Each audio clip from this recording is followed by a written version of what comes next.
सृष्टि नहीं नारी बिना, यही जगत आधार, नारी के हर रूप की महिमा अपार।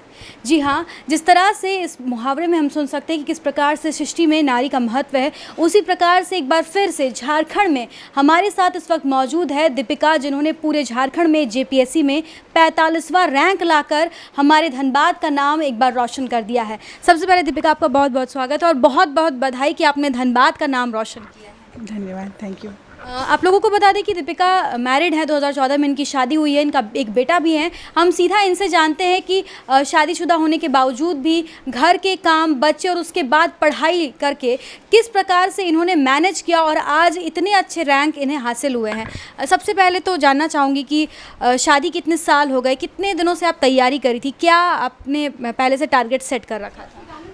नहीं, ऐसा कुछ नहीं है कि मैंने पहले से सोच रखा था।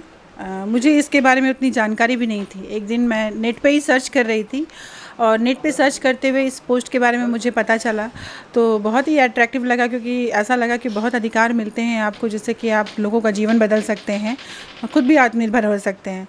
तो उसके बाद मैंने देखा कि इसको किस तरह से, इसका एग्ज़ाम कैसे होता है, तो सारा कुछ मैंने नेट से ही निकाला, उसका सिलेबस निकाला और फिर मुझे लगा कि मैं कर सकती हूँ।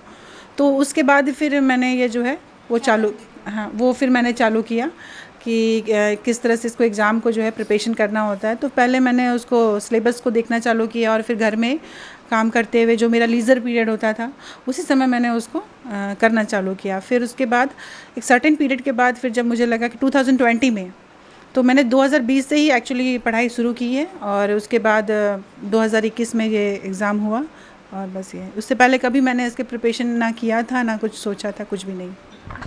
शादी के पहले लोगों के बहुत एम्बिशन होता है, तो जब आपकी शादी हुई थी उस वक्त क्या, या उसके पहले कुछ ऐसा एम्बिशन था कि आपको ये बनना है, या फिर पहले से प्लानिंग थी कि शादी करके आपको अब सेटल हो जाना है? एक्चुअली मैं शादी से पहले मैं जॉब करती थी, एज ए क्वालिटी एनालिस्ट मैंने जॉब किया। उससे पहले इनिशियल स्टेज में मैंने एज ए टीचर भी जॉब किया है। तो शादी के बाद मैंने छोड़ दिया था जॉब, जस्ट 2 महीना पहले ही छोड़ दिया था। तो शादी किया, शादी हो गई, उसके बाद फिर मैरिड लाइफ में जो रिस्पॉन्सिबिलिटीज़ होती है वो मैंने किया। फिर एक सर्टेन पीरियड के बाद मुझे बहुत लगने लगा कि नहीं, मुझे कुछ करना है, ऐसे ही मतलब नहीं रहना। तो फिर उसके बाद फिर वैसे ही सर्च करना चालू किया और उसी में मुझे मिला, तो फिर मैंने ये किया।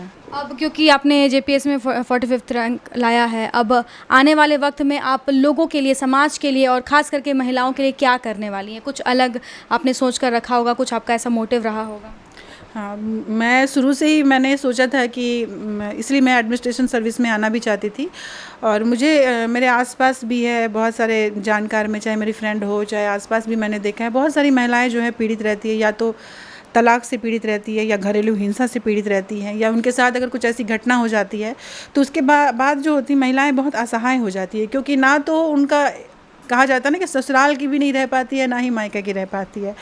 तो मुझे लगता है, इसीलिए मैंने सोच के रखा है कि अगर मुझे मौका मिला तो सबसे पहले मैं महिलाओं के लिए ही जो भी योजनाएं, जो सरकार की योजनाएं हैं, उसको बेहतर तरीके से उसको इम्प्लीमेंट करके और उनको जिस तरह भी बेहतर, मैं मेरे क्षेत्र में, जो मेरे क्षेत्राधिकार में जो भी रहेगा, मैं उसको इम्प्लीमेंट करके उनको अग्रसर और आगे समाज में आगे बढ़ाने का प्रयास करूँगी। पूरे झारखंड में आपने धनबाद का नाम रोशन किया है, तो धनबाद के लोगों को आप क्या एक आखिरी मैसेज देना चाहेंगे? मैं धनबाद को मैं ये आखिरी मैसेज देना चाहूँगी कि यहाँ की महिलाएं में भी बहुत प्रतिभा है और महिलाओं का जो है वो बढ़ावा देना। यहाँ लिंगानुपात बहुत कम है, पूरे झारखंड में सबसे लिंगानुपात हमारे झारखंड में कम है। तो ऐसा नहीं है कि बेटियाँ किसी भी मामले में कम हैं। अगर आप एक सपोर्ट तो या एक समर्थन तो सहयोग कीजिए, वो देखिए वो हर क्षेत्र में आगे बढ़ सकती हैं। तो जैसा कि आपने देखा और सुना कि ये थी हमारे साथ दीपिका कुमारी, जो जेपीएससी में पूरे झारखंड में इन्होंने 45वां रैंक लाया है, और वो भी शादी के करीब 8 साल के बाद। इनका 6 साल का एक बच्चा भी है, और तमाम इन फैमिली के रिस्पॉन्सिबिलिटीज़ के साथ ही साथ किस प्रकार से इन्होंने अपनी पढ़ाई की। इन्होंने साफ तौर पर कहा कि इस जो इन्होंने जो अचीवमेंट हासिल की है, इसमें इनकी पूरी फैमिली का काफ़ी सपोर्ट रहा। इनके हस्बैंड हो, इनके सास ससुर हो, खास करके इनके पेरेंट्स हो, तो इन तमाम लोगों का काफ़ी सहयोग रहा। और सबसे बड़ी बात यह है कि इन्होंने जो शादी कितने सालों के बाद जो दृढ़ निश्चय निश्चय लिया, वो सबसे ज़्यादा यहाँ पर मुख्य बात है।